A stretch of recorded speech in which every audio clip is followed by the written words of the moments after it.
ಈ ದಿನ ನಾನು ಕುಕ್ಕರನ್ನು ಬಳಸದೆ ಈ ಥರ ಒಂದು ಸ್ಟೀಮರನ್ನು ಬಳಸ್ಕೊಂಡು ಕುದಿಯುವ ನೀರಿನಲ್ಲಿ ಅಕ್ಕಿ ಹಾಕಿ ಕೊನೆಗೆ ನೀರನ್ನು ಬಸಿದು ಈ ಥರ ಉದುರುದುರಾದ ಅನ್ನವನ್ನು ಹೇಗೆ ಮಾಡ್ಕೊಳ್ಳೋದು ಅಂತ ತೋರಿಸ್ಕೊಡ್ತಾ ಇದ್ದೀನಿ.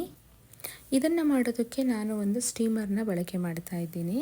ಈ ಸ್ಟೀಮರ್ನ ಕೆಳಭಾಗದಲ್ಲಿ ನಾವು ನೀರು ಹಾಕ್ಕೊಳ್ಬೇಕು. ಮುಕ್ಕಾಲು ಭಾಗದಷ್ಟು ನೀರು ಕುದ್ದ ಮೇಲೆ ಇನ್ನೊಂದು ಪಾತ್ರವನ್ನು ಈ ಥರ ಅದರೊಳಗಡೆ ಇನ್ಸರ್ಟ್ ಮಾಡಿಬಿಟ್ಟು ಆ ನಂತರ ನಾವು ಎಷ್ಟು ಅಕ್ಕಿಯನ್ನು ಹಾಕಬೇಕೋ ಅಷ್ಟನ್ನು ತೊಳೆದು ಹಾಕಿಬಿಟ್ಟು ಬಿಟ್ಬಿಟ್ರೆ ಅದು ಕುದೀತಾ ಇರುತ್ತೆ. ಒಂದು 20 ನಿಮಿಷ ಆದಮೇಲೆ ನೋಡಿ ಚೆನ್ನಾಗಿ ಬೆಂದು ಅನ್ನ ರೆಡಿ ಆಗಿಬಿಡುತ್ತೆ. ಸೊ ಇವಾಗ ನಮಗೇನೆಂದರೆ ರೆಗ್ಯುಲರಾಗಿ ನಾವು ಇದನ್ನು ಮಾಡ್ಕೊಳ್ತೀವಿ, ಬಟ್ ಬಸಿಯೋದು ಕಷ್ಟ. ಸೊ ಇದರಲ್ಲಿ ಈ ಪಾತ್ರವನ್ನು ಮೇಲಕ್ಕೆ ಎತ್ತಿದ ತಕ್ಷಣ ನಮಗೆ ಈಸಿಯಾಗಿ ಬೆಂದ ಅನ್ನ ಸೆಪ್ರೇಟ್ ಆಗಿಬಿಡುತ್ತೆ, ಕೆಳಗಡೆ ಅದರ ತಿಳಿ ಕಲೆಕ್ಟ್ ಆಗುತ್ತೆ. ಇದು ಮುಖ್ಯವಾಗಿ ಈ ಸ್ಟೀಮರ್ನ ಒಂದು ಉಪಯೋಗ ಅಂತ ಹೇಳ್ಬೋದು. ಆಮೇಲೆ ಕಲೆಕ್ಟ್ ಆದಮೇಲೆ ಈ ಥರ ನಾವು ಅನ್ನವನ್ನು ಒಂದು ಹಾಟ್ ಬಾಕ್ಸಿಗೆ ಹಾಕಿಟ್ರೆ ಬಿಸಿ ಬಿಸಿಯಾಗಿರುತ್ತೆ.